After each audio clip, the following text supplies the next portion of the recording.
বন্ধুরা দেখো, আমি একটা গামলা নিয়ে নিয়েছি, পুরনো গামলা। আর এর মধ্যে একদম সহজ পদ্ধতিতে আমি মাটির চুলা বানিয়ে দেখাবো। প্রথমে আমি মাটি ছেনে নিয়েছি, মাটিটুকু ভরে নিলাম। আর এবার একটা পাথরের সাহায্যে আমি শেপটুকু দিয়ে নিচ্ছি। তো এখান দিয়ে আরেকটু মাটি লাগবে, ভিতর দিয়ে আমি আরেকটু মাটি দিয়ে তারপর আবারও পাথরটা দিয়ে খুব সুন্দর করে মাঝখানে শেপটা দিয়ে নিলাম। এবার আমি একটা প্লাস্টিকের বালতির সাহায্যে আমি এখানে আরও একটু তুলে নেব। বালতিটা বসিয়ে তারপর চারদিক দিয়ে আমি মাটিটা দিয়ে দিচ্ছি। এতে করলে কি হবে, ভেতরের যে গর্তটা সেটা কিন্তু খুব সুন্দরভাবে হয়ে উঠবে। চারদিক দিয়ে খুব সুন্দর করে মাটিগুলো দিয়ে দিলাম। মাটিগুলো কিন্তু একদম শক্ত আমি নিইনি আর একদম নরমও নিইনি। বুঝতেই পারছো মাটির ধরনটা।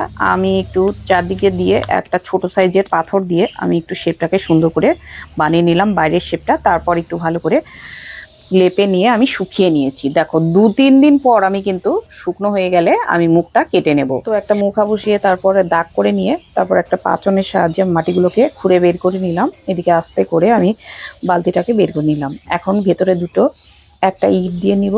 ইট দিয়ে তারপর আবারও বালতিটা বসিয়ে দিলাম। আর এদিকে কামকাঠি দিয়ে আমি বুকটাকে ঠিক করে নেব। চুলার যে বুকটা আছে এখানে একটু মাটি ভরতে হবে। আর কামকাঠিটা দিলে কিন্তু এই বুকটা কিন্তু ভেঙে যাবে না, খুব সুন্দর শক্ত হবে। আর এটা কিন্তু টিকসই হবে। তাই এইভাবে করে মাটির চুলাটা কিন্তু বুকটাও দিয়ে নেবেন। আর তারপর কিন্তু আমি চারদিকে মাটিগুলো দিয়ে ভরে নিচ্ছি। এবার মুখের কাছে আরেকটু মাটি খুব ভালো করে দিয়ে নেব। তো এইভাবে করে আবারও একটু তুলে নিচ্ছি। যেখান যেখান দিয়ে মাটি লাগবে আমি খুব সুন্দর করে মাটি দিয়ে তারপর সুন্দর করে লেপে দিলাম।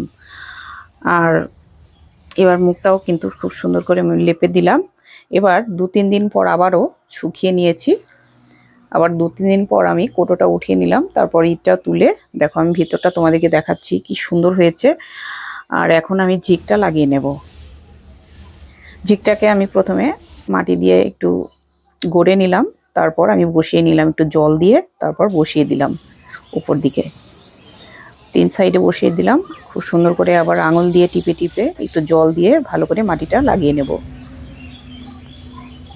তো এইভাবে করে মাটির উনুন তৈরি করবেন। খুব সহজেই কিন্তু এই উনুনটা তৈরি করা যেতে পারে। শুধুমাত্র একটা গামলা থাকলেই, পুরনো গামলা থাকলে এই গামলার মধ্যে কিন্তু আপনি সুন্দর একটা উনুন তৈরি করতে পারবেন।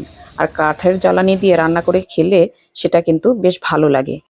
তো আপনারা কারা কারা এই কাঠের জ্বালানি দিয়ে রান্না করে খান আমাকে একটু কমেন্ট করে জানাবেন। তো বন্ধুরা, আমি এখন কিন্তু উনুনটা বেশ সুন্দর করে লেপে নিচ্ছি। ভেতরটাও কিন্তু খুব সুন্দর করে লেপে নেব আর বাইরের দিকগুলো লেপে নিলাম। এবার আমি তোমাদেরকে দেখাচ্ছি উনুনটা পুরোপুরি রেডি। আর দেখতে কেমন লাগলো তোমাদের এই উনুন বানানোটা অবশ্যই কমেন্ট করে জানাবে।